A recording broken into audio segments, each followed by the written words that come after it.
Floodwaters rising in mid-Missouri, how the rain is turning roads to rivers. It's been scary. I'm shaking. A family rescued after being trapped by floodwaters. And a deadly fire alarm kills 4 Texas firefighters. KOMU 8 News First at 5 starts now. Live from Studio 8A, coverage you can count on in high definition. This is KOMU 8 News First at 5. Water rushes on top of roads throughout mid-Missouri, and flooding has become a major problem for people out on the roadways. The city of Columbia and MoDOT has closed dozens of roads. The relentless rains continue to be a problem across the state and the Midwest. Good afternoon, I'm Mary McGuire. And I'm Brittany Pieper. Let's get straight over to KOMU 8's chief weathercaster, Dave Schmidt. Dave, what's going to move into our area tonight? Well, it looks like another night of heavy rain and thunderstorms, and that's what we're experiencing right now. We presently have multiple warnings in our KOMU 8 viewing area. Coming up in just a few minutes on KOMU 8 News at 5. Thanks, Dave. Earlier today, rescuers had to pull a car out of the water on Gillespie Bridge Road. And that's just one of the many roads being shut down by heavy rains. And that's where we join KOMU 8's Julia Plant live on the scene with the latest developments. Julia? If you take a look way behind me here on Gillespie Road, you'll see a car that's stuck in the water. Now, I was here just a few hours ago, and that car's tires weren't even touching water. Reporting live in Columbia, Julia Plant, KOMU 8 News. Crews in Ashland rescued a family from their home after the creeks that surrounded their house flooded to the point that they couldn't leave.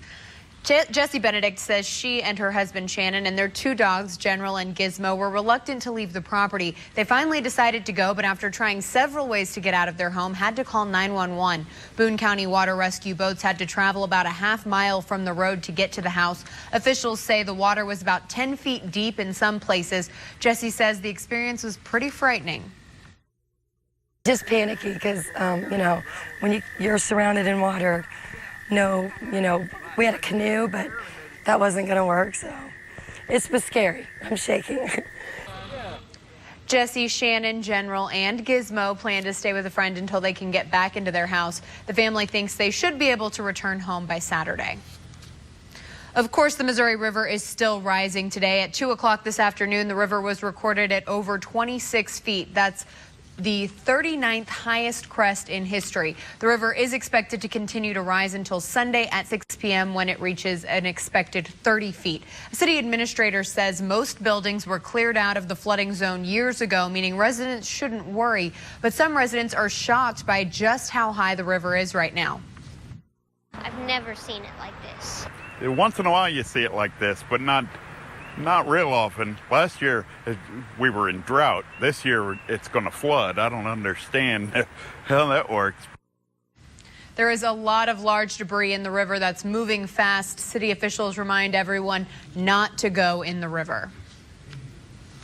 And if you're dealing with flooding in your house or neighborhood, here are some helpful tips to deal with that. Throw out all food, beverages, and medicine exposed to flood water and mud. Store important documents such as medical records and Social Security cards in a waterproof container.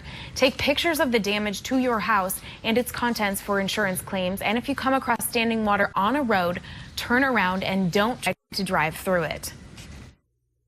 It takes as little as 6 inches of water can float some vehicles. Moving water obviously can float them and take them off the roadway.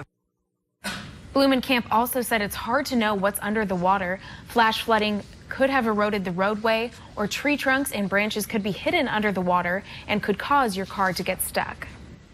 Several roads remain flooded throughout mid-Missouri. All of the roads with the red symbols on this map over them represent flooded roads that the Department of Transportation have closed. No word on when these roads will be open again, but you can go to MoDOT's website to find all the latest closures across the state. And in Kansas City, runoff from heavy storms late last night and early this morning caused severe flooding. The Kansas City Fire Department rescued a driver stuck in high water around 5:45 a.m. As cars navigated through flooded roads, a bulldozer had to push a stranded car to safety. Tennis courts, bridges, and a golf course were also affected. Heavy rains will not slow down the Boone County Relay for Life this evening. The recent rainfall forced the planning committee to change months of planning within just the last few days. Committee members say they want to raise $170,000 for cancer research, and they are confident that they will reach that goal tonight. Members are also proud of how quickly they changed their plans to hold the event inside the mall rather than the mall's parking lot. We've been here until 9:30, 10 o'clock at night every day this week, coming in at 7, 8 o'clock in the morning, working with their crew, working with our event committee, and we made all the adjustments that we needed to do to be able to bring 43 teams and over 500 participants into the mall for an event tonight. The committee also decorated tables with happy birthday hats to mark the American Cancer Society's 100th anniversary. A 5-alarm fire sends at least 6 Houston firefighters to the hospital. And 2 planes collide in midair. KOMU 8's Luke Liddon has those stories and more in your First Nation report. 4 firefighters were killed earlier today while battling a 5-alarm fire at a Texas motel. Officials said the blaze began around noon today, and that's your First Nation report. In international news, 4 people are dead and another 17 are injured after a bus crashed in India today. Tourists were traveling in the Sinai Peninsula without actually smoking.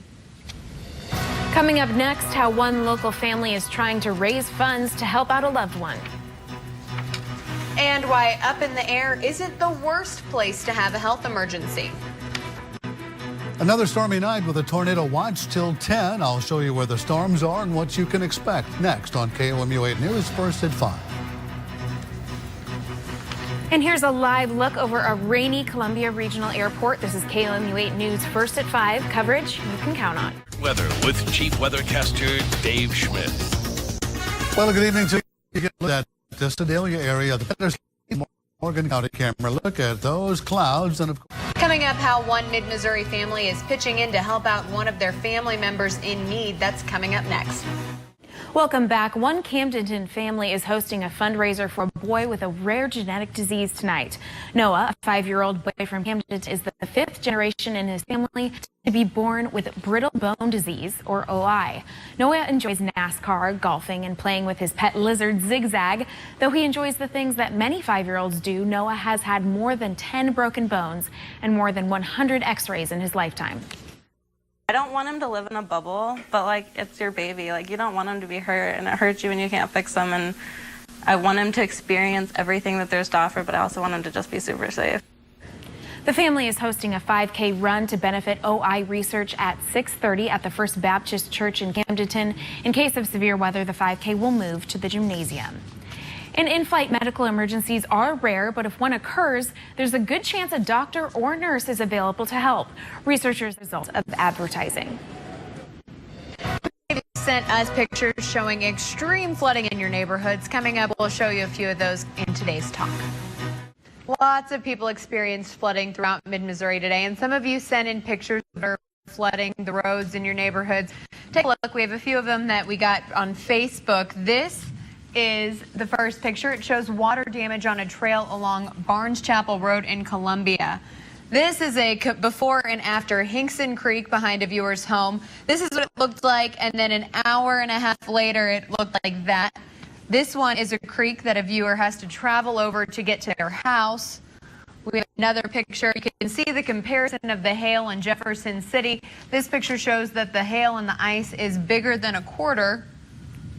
This is a viewer's front yard off of Nifong and Jupiter, and our last picture shows a pond off of Syracuse and Westminster in Fulton. The bushes and benches are now submerged in the pond, and as there's more water on the way, go ahead and send us the pictures that you're taking as well. After the break, if you think your neighbors are bad, they're probably nothing like this. Floodwaters continue to hinder drivers trying to get around in Columbia and mid-Missouri. We join KOMU 8's Julia Plant live at one of those roads right now. I'm here on Gillespie Bridge Road, where rain from yesterday and today has caused just a little bit of flooding behind me here. Live in Columbia, Julia Plant, KOMU 8 News. Coming up at 6, we'll bring you the most up-to-date information on all of that flooding. And we'll take a look at the impact of taxi stands in downtown Columbia. This man is making donkey noises for a reason. There's a donkey named Lola staying on the balcony above him. Lola is staying there while she performs in a theater production, but the neighbors not pleased. So police have ordered Lola's keeper to move her indoors because of all the complaints about the donkey making noises. Severe thunderstorm warnings still exist for portions of northern. Hail is the lighter color, would indicate the heavier amounts of hail. Stay tuned. We've got the latest on severe weather. Good night.